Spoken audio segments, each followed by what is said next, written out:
В ясно небо отлъчи озарено, без спир светло слънце грей.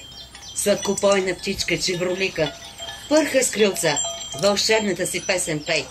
Пей за село, хора, за нейния свиден кът, който тя така силно обича. Това е нашето родно, свидно село. Крайново се нарича.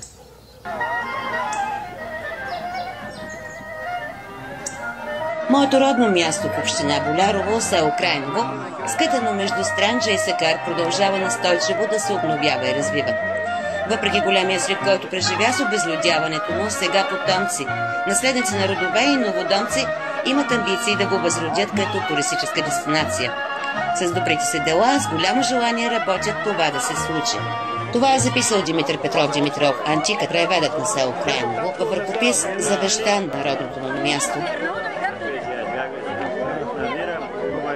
На 9 септември 2023 година местните жители отпразнуваха 110 годишнината от основаването на българското село Крайново. Всъщност, в изследванията на специалисти върху турските данъчни регистри от 1672 година старото име на селото е Оджакьой. Върху военна карта от времето на руско-турската освободителна война селото е отбелязано с името Ходжакьой, в превод Ходжово село. През далечната 1885 година, когато е правено първото преброяване в тогавашната източна Румелия, селото наброявало 38 сгради и 221 жители. Населението е предимно турско. След Междусъюзническата война от 1913 всички жители турци се изселват основно в съседното село Байсал, а българите идват и се заселват в Оджакьой, Крайново. Най-много преселници има от село Байсал, има и от Ташуа Селим, Адара, Биония и Акбонар. Името Ходжакьой селото носи до 14 август 1934 година, когато с министерска заповед е дадено името Крайново. Фактът, че селото се намира на самата българо-турска граница, логично е да се приеме връзка с преименуването в Крайново, т.е. в покрайнината на страната. Но, както казва Таня Методиева, благодарение на която беше изграден тук параклисът, това, че след бе в покрайнината не означава край, означава начало. Крайново е и началото на Европейския съюз, от към юг. Родовете Азманови, Тодорови, Бурлак, Карачо, Джукови, Пееви, Шаматаджиеви, Боянови, Каракашеви, Янакови, Щереви, Арабаджиеви, Аврамови, Хаджиеви, Чулакови, Петкови, Вълчеви, Яневи, Станкови, Червенкови идват от село Кресал. От Ашуа Муселим идват родовете Андонови, Гълъбови, Янузови, Лазарови, Йовкови, Минкови, Трингови, Вангелови. От село Бюнлия Армянови, Михови, Драгнови. От Алалапаша Илчеви, Костадинови. От Ахбонар Миткови. От Адъра Дервентлиеви.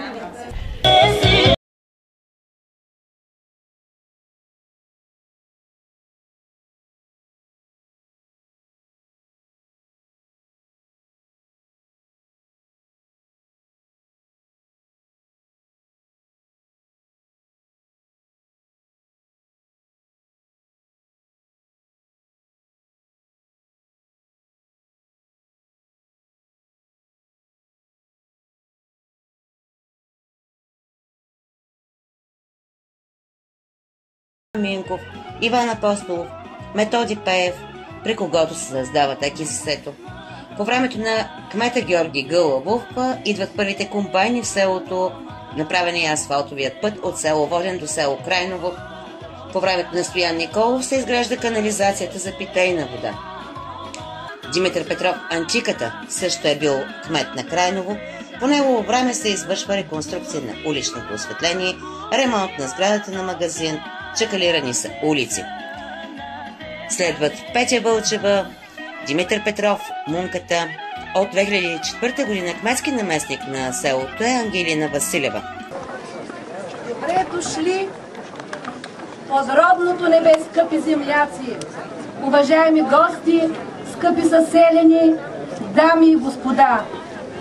Вълнувам се много. Сърцето ми е изпълнено с радост, като ви виждам всички отново тук. Нашето родно село е много малко, но казва, че няма малко родно място. Големината му зависи от големината на неговите хора и от широтата на техните души.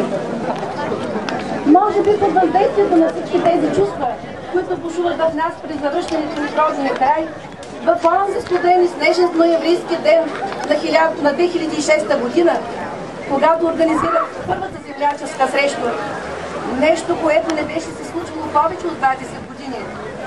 Както Таня Методиева със сълзи научи ми благодари за тази среща, на която е видяла приятели и роднини, с които не се е виждала отдавна, откакто е напуснала родното село. За този прекрасен ден аз ще се отблагодаря още тази пролет. Ще се върна в моето родно село, ще възстановя бащината къща и ще направя параклис, който ще подаря на хората, останали тук в родното ли селце, въпреки трудностите, въпреки незгодите, за да го има и днес нашето обичано родно село. При тези думи и слънцето се зарадва, огря площада, снегът се разтопи и тогава всички видяха, че площада, улицата до селската чешма и магазина са току-що асфалтирани. Ето за това си мисля, че точно тогава започна новото начало, възраждането на нашето село. Първата среща, първите ремонти, които ни са се случвали години наред, и първото ново строителство. Защото с построяването на параклиса, както Таня със своя съпруг Петър си направите и дом, в който обещаха, че рано или късно ще се върнат и ще заживеят тук при нас. Какво би да се случва? Нашето любимо родно село винаги ще има ново начало и ще пребъде във вековете. За младите членове на ловно-рибарската ни дружинка. Те са наследили страстта си за лов от своите дядовци и бащи. Димитър Шаматов, Иван Карачучуков, Никола Рабаджиев, Стоян Желязков. Всички тези къщи, всеки петък, събота и неделя са обитаеми, а в селото има оживление и веселие, на което се радват всички жители от селото. След откриването на параклиса, най-значимото е откриването на етнографската музейна сбирка за бита и културата на нашите предци. За ръката на кака Таня, че на мен си пада неликата задача да събира всичко, което е останало от нашите майки, баби, прабаби, като започна от паламарката, стигна до разбоя, диканята. Цял живот ще бъда благодатна, защото успях да се покорна и да се радваме на всяко едно творение. Когато отваряха старите съндъци, аз онемявах. Отваря широко очи, защото там вдигаше красота, хубост невиждана.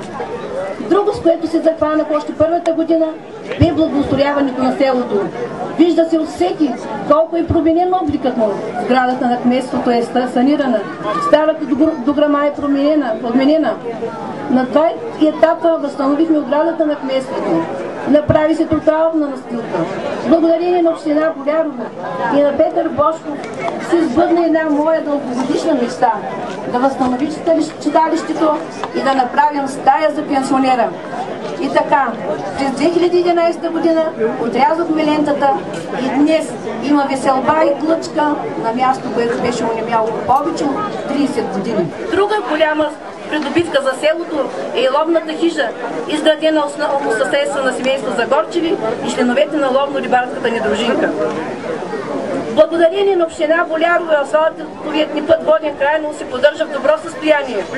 Тази пролет част от улиците в центъра бяха асфалтирани. Смениха се старите улични лампи с нови енергоспестяващи. Цялото село се направи ремонт на уличната мрежа, състояща се подмяна на мрежа с ниско напрежение с усукан проводник с трайност 30-50 години. Уважаеми господин Мерджанов, народен представител, уважаеми господин председател на Общински съвет Болярово, уважаема госпожо Ангелина Василева, кметски наместник на Крайново, уважаеми господин Каймакан на община Ковчас, уважаеми господин главен секретар на валийството в град Къркралери, уважаеми гости, дами и господа. Един знаменит юбилей ни събра днес тук, за да се върнем мислено към миналото, преосмисляйки мъдро бъдещето. Преди 100 години съдбовните неволи са принудили много семейства от другата страна на границата да потърсят закрила и подслон тук. Така възниква и постепенно укрепва, развива се нашето китно село, носещо старинното име Оджакьой, а последствие преименувано Крайново. Селище с едновековна история, съхранени традиции и опазени нравствени ценности, които са предавани с любов и търпение на всяко следващо поколение. За да бъдат младите хора достойни продължители на своя род, крепители на духа, целеустремени и горди потомци на дедите и прадедите си. И заселен в покрайнините на България със значително по-малобройно население, отколкото някога, крайно от днес има своето достолепно минало, пълноценно настояще и не лишено от градивност бъдеще. Благодаря на всички, които спомогнаха със своята отзивчивост, за да има селото ни своята писменна история, плод на труда, положен от родолюбеца Димитър Петров Антиката. Благодаря на приятелите ни от Република Турция, че са днес тук при нас, за да споделят радостта ни. Благодаря на народния представител Атанас Мерджанов, който е винаги бил съпричастен към нас, към нашата община и към Ямболския край за неговото по-добро развитие. Благодаря на всички, които сте тук, за да празнуваме заедно. Добре дошли в нашето родно село и много, много весели и смях. Честит празник, уважаеми жители и гости на края.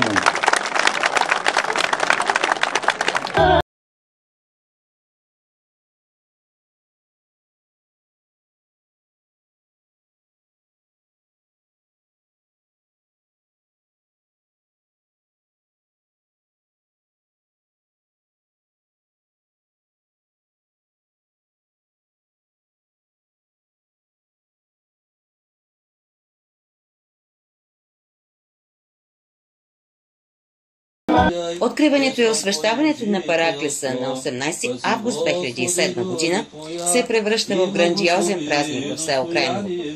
Тук се събират не само местните хора, а и два автобуса чужденци от Германия, гости от Турция, от съседното село Байсал.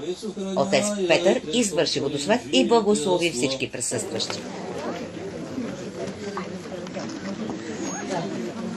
Да отправим поздрави към всички наши приятели, помогнали за мисията и за изпълнението на космическата ни задача.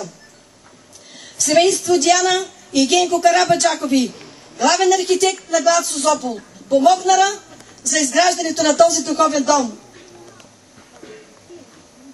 Изпълнители на това свято дело са семейство Живка и Георги Загорчеви, които бяха от започването до края.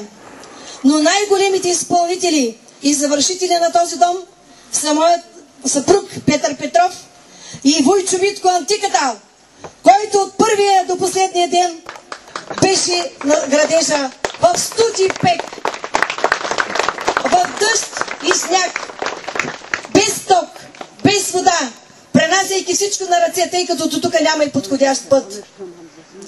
На Война Янка, която се грижеше за тяхното изхранване и за техният вечерен покой.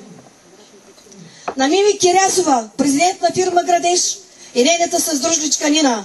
На семейство Градеви, на семейство Радка и Николай Кузманови, семейство Ирена Масимо Черади, Италия, семейство Людмила и Веско Въндеви, Бургас, Мария и Динко Илчеви, Бургас, Мариана и Сашо Каранови, София, Карина и Лилян Лилянови, София, семейство Данела и Валентин, София, доктор Снежка и Петър Антонови, София, семейство Ева и Иван Викилови, София, семейство Тинка и Петко Петкови, Бургас, семейство Поля и Николай Иванови, Бургас, семейство Яна и Иван Петрови, Бургас, семейство Димчо и Наталия Михайлови, Испания, на господин Перданков, председател на областен клуб Трезвеност, на Верчето, председателката на клуба, на мама Донка Дарова, знаменитият организатор и душата на колектива.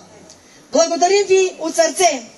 На семейство Идонка Митко Дикови Царево, на семейство Таня и Димчо Байкови Пловдив, семейство Татяна Петко Станислава Десислава и Надежда Таневи, Радка Петрова. Сърдечни поздрави отправени към нашите приятели от Германия, семейство Изиктрите Нина Гай, Беате Шок, Тереза Шмидт, помогнаха ни много, професор Ханс Хензел за храма на Света Петка, на Йохен Штрубе. Сърдечни поздрави и благодарност правим към кмета на община Болярово, господин Христо Христов, за неговото съдействие във всяко едно начинание и отношение. На кметицата на село Крайново, Ангелина Иванова, която денонощно беше на линия, на началника на ВИК Болярово, господин Атанас Борисов, на Георги Станков, изпълнител и помагач, Борислав Миленков, Милен Брънков, Енерго Елхово, на господин Генчо Шулев от техническа служба Болярово и неговият отдел, на Златка и на всички момичета, които работят там. На всички вас, мили приятели, които помогнахте, за да има осветление и вода тук и сега. На момичетата от мой персонал, с началник Чичо Янко Бахчеванов, който от първи до последния час се грижи тук. На Наска и Ани, на Димка, които денонощно работиха за този параклис.